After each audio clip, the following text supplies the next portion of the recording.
जीवन में कोनो समस्या रहे ना जाई।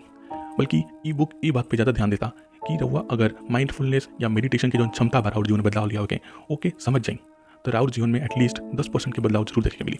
और ई 10% के बदलाव ये चीज़ से आवेला कि उस समस्या के ना खत्म कर देला बल्कि रउरा समस्या पे प्रतिक्रिया ना देके वो पे क्रिया करी, वो पे एक्ट करी, ना कि रिएक्ट करी। तो रिएक्ट नहीं करे के, एक्ट करे के बा। ये बात के ये किताब जौन बा रउरा के बतावेला कि कौनिगा माइंडफुलनेस या मेडिटेशन सिखावेला। तो वो और समस्या ना बदली, समस्या के कौनिगा डील करी जाता ओके बदली।